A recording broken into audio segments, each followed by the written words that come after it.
প্রথম আলোর রিপোর্ট, গত 15 বছরে উন্নয়নের নামে লুটপাট হয়েছে প্রায় 3.25 লাখ কোটি টাকা।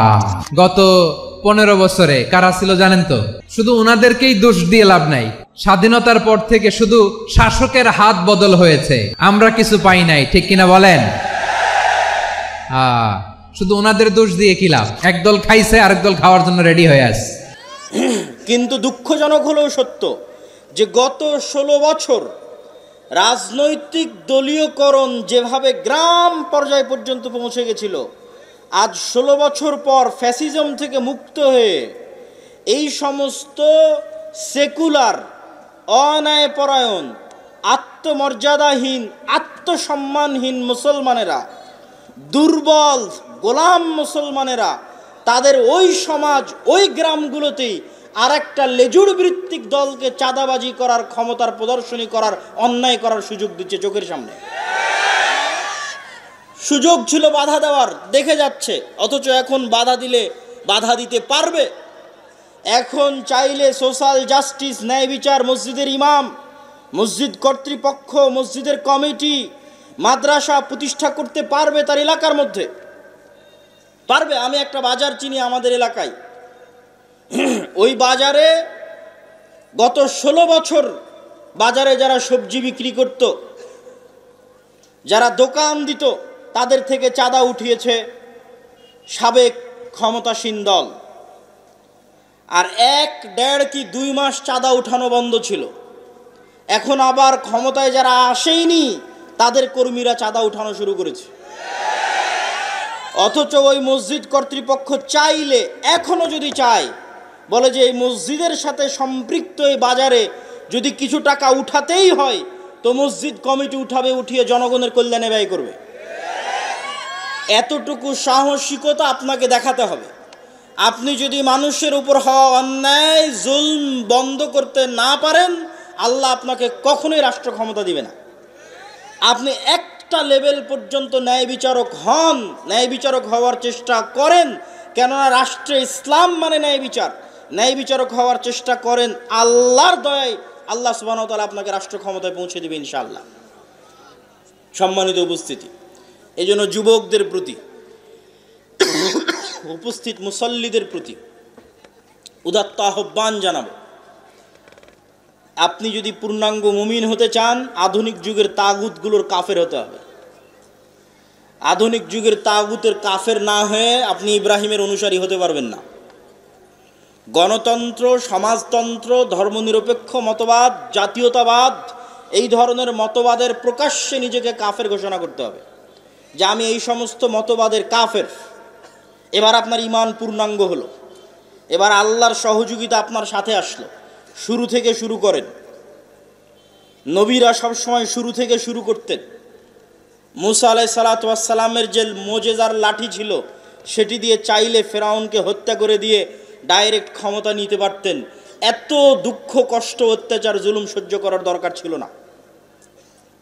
কিন্তু আল্লাহ কোনো কিছুই হুমজিক্যালি ডাইরেক্ট করেন না। 7 বছর ইউসুফ আলাইহিস সালামকে জেলে রাখার কি দরকার? ফেরেশতা জেলের দেওয়াল ভেঙে দিলেই হয়, ফেরেশতা জেল থেকে বের করে নিলেই হয়, কুয়া থেকে ফেরেশতা উঠিয়ে নিলেই হয়। আল্লাহ এভাবে কাজ করেন না। আল্লাহ মানুষকে পরীক্ষার মধ্যে দিয়েই, অত্যাচার, জুলমের মধ্যে দিয়ে আল্লাহ মানুষকে প্রতিষ্ঠিত করেন। অতএব আমাদেরকেও নবীদের মতো শুরু থেকেই শুরু করতে হবে। এবং শুরু থেকে শুরু করলেই আপনি যদি শুধু আত্মমর্যাদা সম্পন্ন, সত্যবাদী, ন্যায়পরায়ণ প্রজন্ম উপহার দিতে পারেন, যে প্রজন্ম আপোষ করবে না, সেকুলার হবে না, নিজের দিনের ওপর কট্টর হবে, যেটা আগের বক্তব্যে আমি বলেছি, তাহলে ওই প্রজন্মের হাত দিয়ে ইসলামের বিজয় হবে ইনশাআল্লাহ। আল্লাহ সুবহানাহু ওয়া তাআলা আমাদের কবুল করুক, আল্লাহুম্মা আমিন।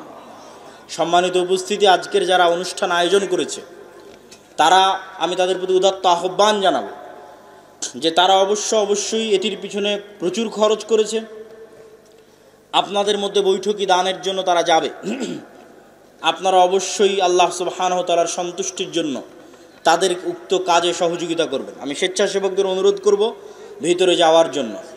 তো আমার বক্তব্য শেষ করার পূর্বে কিছু জরুরি কথা শুনেন, গুরুত্বপূর্ণ কথা শুনেন, আর আপনাদের সহযোগিতার কাজটাও সম্পূর্ণ করেন। সেটি কি? আদ-দাওয়া ইলাল্লাহ। আর দাওয়া ইলাল্লাহ দেশব্যাপী মক্তব প্রতিষ্ঠা করছে। আপনাদের সিরাজগঞ্জেরও কিছু কিছু মক্তবকে আমাদের ট্রেনিং দেওয়া আছে। এখন পর্যন্ত 500-র অধিক মক্তবকে আমরা ট্রেনিং দিয়েছি। আপনাদের মক্তবের ইমামদেরকে ট্রেনিং দেওয়ার জন্য রাজশাহীতে পাঠান। যাতায়াত খরচও আমাদের, থাকা খাওয়া খরচও আমাদের থেকে ট্রেনিং নিয়ে আমাদের সিলেবাসে আপনার মসজিদে মক্তব চালাবে। আগের চাইতে দ্বিগুণ এবং দ্রুত গতিতে গ্রামের মুসলমানের সন্তানেরা কোরআন এবং দিন শিখবে ইনশাআল্লাহ। আমরা এটার ফিডব্যাক পাচ্ছি। অতএব এই কাজে আপনারা যুক্ত হন। আমরা দাওয়া ইলাল্লাহর জাতীয় মক্তব প্রতিযোগিতা আয়োজন করেছিলাম, যেখানে মক্তবের স্কুল গোয়িং শিক্ষার্থী, মাদ্রাসার শিক্ষার্থী না, গ্রামের মক্তবের শিক্ষার্থীদের আমরা উমরার পুরস্কার দিয়েছি আলহামদুলিল্লাহ।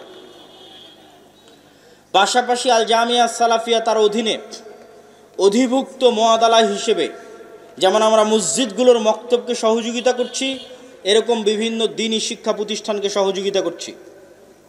তাদেরকেও ট্রেনিং দেওয়ার মাধ্যমে, তাদেরও শিক্ষার মান উন্নয়নের মাধ্যমে। কেননা আল জামিয়া সালাফিয়ায় যেই মানের শিক্ষক আছে দেশ এবং বিদেশের, শুধু গত 1 বছরে সৌদি আরবের বিভিন্ন বিশ্ববিদ্যালয়ে 10-এর অধিক শিক্ষক শুধু গত 1 বছরে জামিয়া সালাফিয়াতে দার্স দিয়েছে। আর পার্শ্ববর্তী দেশগুলোর শিক্ষকেরা তো আছেই, আর আমাদের দেশের শিক্ষক মণ্ডলী তো আছেই। তো এত উন্নত মানের একটি শিক্ষা প্রতিষ্ঠানের শিক্ষকদের মাধ্যমে যদি আপনাদের শিক্ষা প্রতিষ্ঠানের শিক্ষকরা ট্রেনিং নেয় এবং জামিয়া সালাফিয়ার মতো উন্নত সিলেবাস যদি বাস্তবায়ন করে, অবশ্যই শিক্ষার মান উন্নয়ন হবে। অতএব আপনাদের পরিচিত প্রতিষ্ঠানগুলোকে আল জামিয়া সালাফিয়ার অধীনে মুআদালা বা অধিভুক্ত হিসেবে পরিচালনা করার প্রতি আগ্রহী হন। সর্বশেষ মাসিক আল ইতিসাম আমি নিয়মিত সম্পাদকীয় লিখি।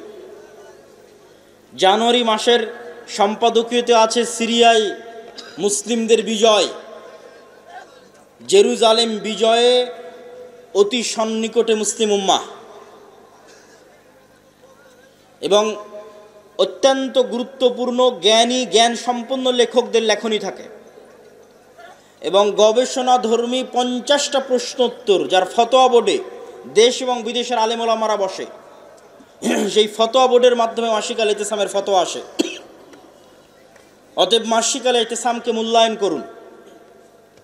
আগামী 13 ও 14 ফেব্রুয়ারি আল জামিয়া সালাফিয়া রূপগঞ্জ নারায়ণগঞ্জ, আর আগামী 30 ও 31 জানুয়ারি আল জামিয়া সালাফিয়া দিনাজপুর সালাফি কনফারেন্স আছে।